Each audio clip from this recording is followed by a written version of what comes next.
the Pentagon to shoot it down on Wednesday as soon as possible. They decided, without doing damage to anyone on the ground, they decided that the best time to do that was as it got over water outside within the 12-mile limit. Well, you just heard President Biden, who is perhaps only nominally the commander-in-chief, tell us that he gave the order to the Pentagon to shoot down the balloon after it was first detected back on January 28th. But the president then apparently yielded to the Pentagon, and we all watched the balloon float over our heads, gathering God knows what, for a week until they finally shot it down. The Pentagon general responsible for providing air and missile defense over North America says they had a, quote, domain awareness gap that allowed 3 other balloons to approach U.S. airspace under the Trump administration. Really? A domain awareness gap. You'll probably never hear those 3 words used together unless it comes from a government bureaucrat.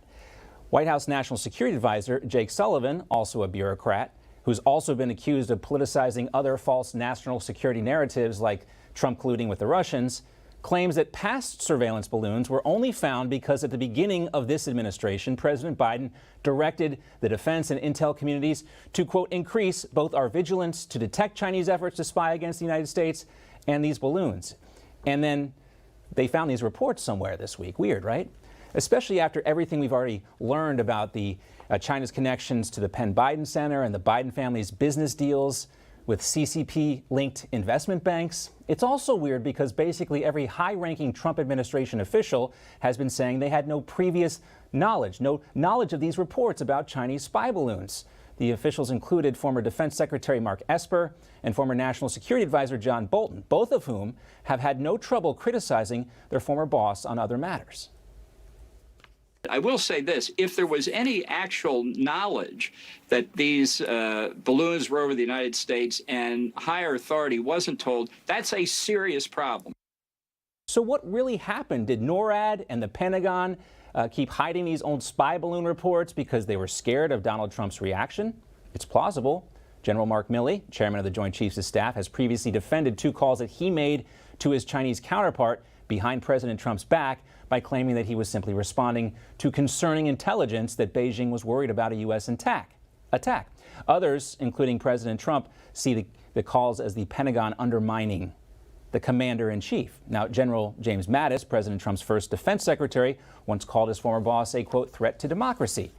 So maybe Joe Biden's deference to the generals at the Pentagon is part of a bigger trend, which is the generals at the Pentagon believe it's their job to dictate our national security and foreign policy strategy to the commander-in-chief, not the other way around as our founders intended it. It's either that or people like Jake Sullivan think we're really stupid.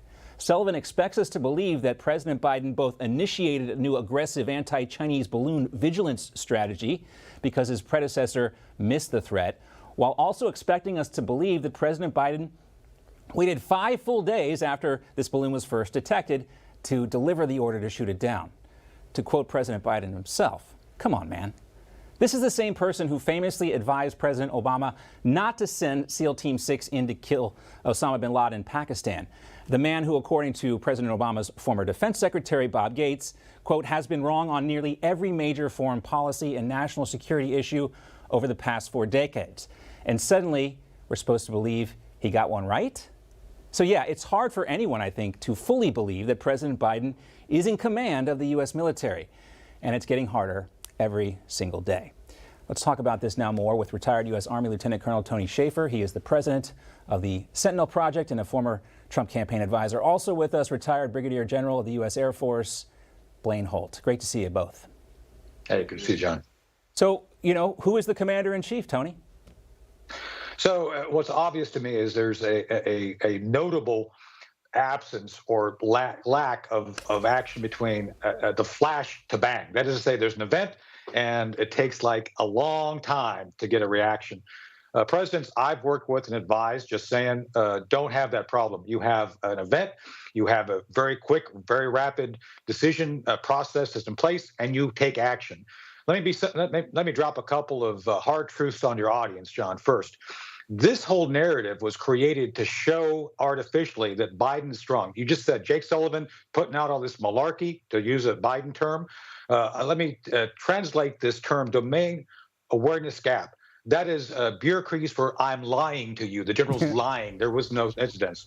And most importantly, let me say something that has not been talked about at all. We could have dropped that balloon at any time within a mile of our choosing, John, because we have something called lasers, big freaking lasers on airplanes that can shoot these things with precision. So you could have actually damaged the balloon just enough to figure out a trajectory to bring it down softly. So that whole thing off the Atlantic we saw over the weekend was for complete and utter show, just to show that the Biden administration is, quote unquote, strong on defense, John. This was a completely false narrative from day one. They continue now to make the most of a bad situation by saying, oh, it shows we're strong. It's all malarkey. General Holt, how concerned are you that the commander-in-chief of the United States military isn't the one who's actually calling the shots?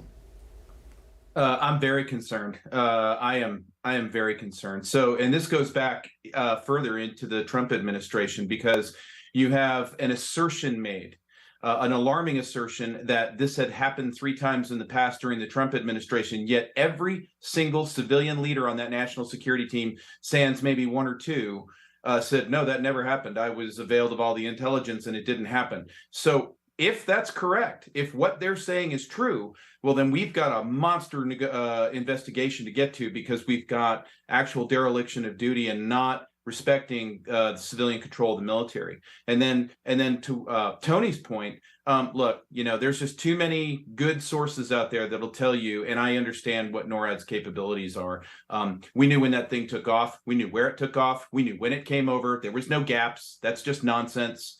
And honestly, if there was domain gap awareness, well, then where's the resignation? Where are we quitting? Where are the people that would lose their jobs? I'll back up everybody to 1987 when Matthias Rust, the 16-year-old, flew from Helsinki in a Cessna 172 to Moscow's Red Square. That afternoon, Gorbachev had fired hundreds of officers, with many more to lose their jobs as things went.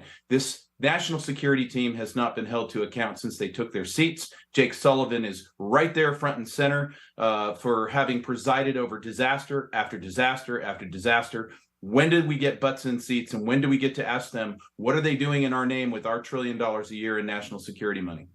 John F. Kennedy's Secretary of State, Dean Rusk, had a famous saying that every president has to remind the Secretary of State who the president is. And I think now the modern twist on that is every president has to remind the Pentagon who the commander-in-chief is. And unless you have a president that's willing to do that, like Donald Trump was, dropping that Moab bomb into Afghanistan, decapitating Qasem Soleimani, those are the types of steps that must be taken by a commander-in-chief to make the whole world believe he actually has control of the military. And we don't see that happening with Joe Biden.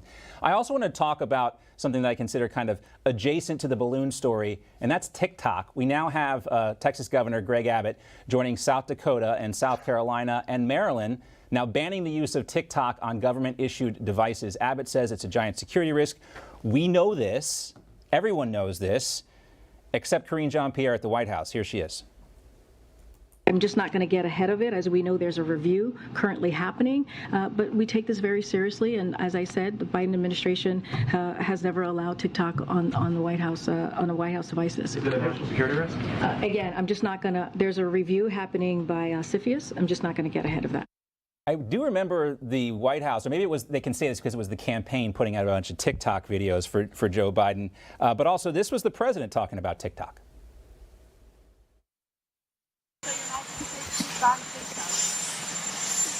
TikTok, yeah. Well, the answer, I'm not sure. I know I don't have it on my. I mean, how is he not sure? There should be no equivocating on this, Tony, based on what we already know about TikTok's parent company, ByteDance, which is tied directly to the CCP. Right. So, look, I just came off a call with my team on this. Blaine knows some of my team. They know what they're doing. And I'm telling you right now, if your phone ever had TikTok on it, throw it out. It is compromised. The moment you put that software on your phone, anything you have on your phone goes to the CCP. And it doesn't matter what level you're on. Let me make this very clear. They're trying to understand the pattern of activity all across the nation. They can take all the data, they can crunch it and create an understanding on what we used to call link analysis based on how we used to target the Russians, the Soviets. So I'm just telling you, John, this is a clear and present national security threat bar none. And this links into fentanyl coming across the border, this poke in the eye regarding the balloon. It's all linked, Yeah. and it's all open because of people like Tony Blinken and Joe Biden, who were, running their Penn Biden Center off Chinese money. That's why you see this slow response. Real quick, Blaine, to you, I just want to ask you about President Biden's plans to visit Poland later this month to mark the one-year anniversary of Putin's invasion in Ukraine. What do you expect to hear from President Biden tonight on Ukraine, real quickly? Gosh, I don't know, because right now, this piecemeal war where they've tapped the brakes, it's cost us $100 billion in authorizations. The Ukrainians are on their heels. Their government is now in disarray. And there's this gap again of support. So what is he going to do? Take a victory lap? We're at it a year later. We've not deterred the Russians whatsoever. Their GDP is actually starting to rise and increase, yet Europe is in tatters, and so is NATO unity. So I'd love to see how we're going to make this a shiny balloon for him, so to speak. Yeah. There's another word that involves polishing, but this is a lunchtime crowd, so I'll save everyone that. Tony, Blaine, great to see you both, guys. Rusk, a great Georgia Bulldog. That's right. Go Dogs. Never Thanks, John. can Go say it Dogs. enough. Thanks, guys. Got to run. Take care. Bye.